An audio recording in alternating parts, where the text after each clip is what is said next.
here are your headlines at 6 o'clock. Sewage in our water. A BBC investigation suggests that 3 major water companies released raw sewage illegally hundreds of times last year. We've got a special programme for you this morning, exploring the issue and finding out what is being done to fix it. Also on breakfast this morning. As more than 100 schools stay fully or partially closed this week over concrete concerns, questions remain on how many more could be affected. British hopes in the US Open singles are over as Jack Draper's bid for a first Grand Slam quarter-final is ended by Andrei Rublev at Flushing Meadows.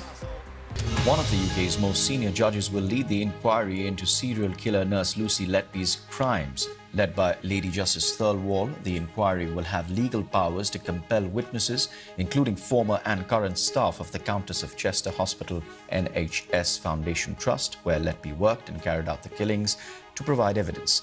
33-year-old Letby was sentenced to a whole life term last month for murdering 7 babies and trying to murder 6 more.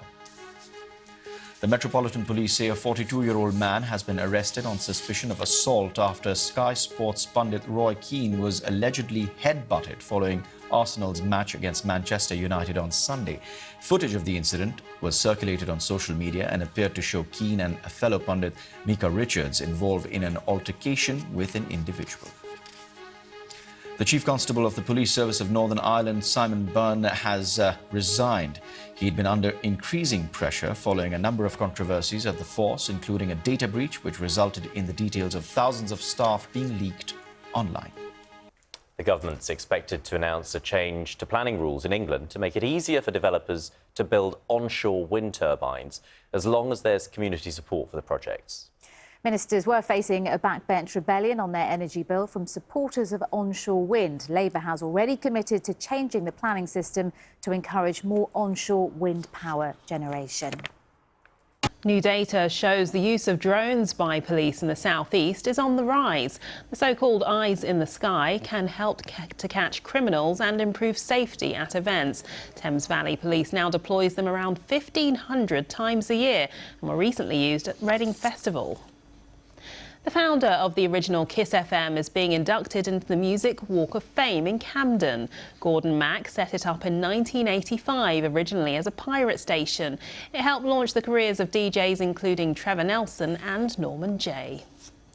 950 London men all taking part in weekly football sessions. Nothing remarkable about that, you might think, until you hear that between them they've lost 3 tons of weight. It's all part of a fitness plan called Man vs Fat Football, which combines sport with healthy lifestyle coaching. Since joining Man vs Fat Football, I have made a massive achievement. I've lost a lot of weight, I've reversed my diabetes, I feel a lot healthier, both physically and mentally. At today's newspapers, and several titles focus on comments made by the Education Secretary Gillian Keegan. The Guardian reports that Miss Keegan has been forced to apologise over the unguarded remarks she made after an interview about the crumbling concrete crisis.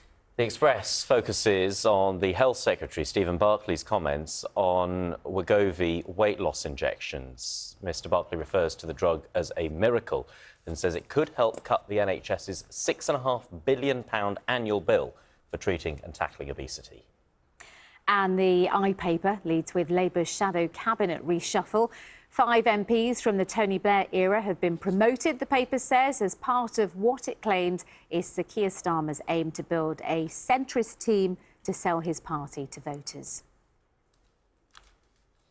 Now, we saw that sunrise when we spoke to Carol just a moment ago, but have a look at this stunning scene as the sun set behind Wembley Stadium in London last night. It's so dramatic, Beautiful. isn't it? And I think you can probably see the hints there of what Carol was referring to, the Saharan dust starting to make its way. There's beautiful orange glows on sunsets and sunrises as well. Front pages then this Tuesday. The Metro has this concrete bungle, leading with the Education Secretary's off-camera rant. Well, supposedly off-camera, wasn't it? The Daily Telegraph say Gillian Keegan is fighting for survival after the hot mic rant and the concrete crisis. And the FT is also leading with the latest on schools. Their headline, Crumbling Schools Crisis, puts Sunak on back foot as 2 by-elections loom. Same story in The Guardian, which says the Prime Minister faces claims he failed to grasp the gravity of the situation while Chancellor. This is what the Mirror has to say, same theme. The headline, Class Clowns. Tories have put sticking plaster on risky concrete, is what the Times has to say. Meanwhile, the Express leads with hopes for a weight loss jab that could save lives and cut down the NHS's £6.5 billion yearly obesity bill. Labour's front bench reshuffle sees Blairites called to the top team and figures of the left demoted. That's what the Eye is leading with. And here's a question: could Dracula be vegan? That is what the Daily Star has on its front page.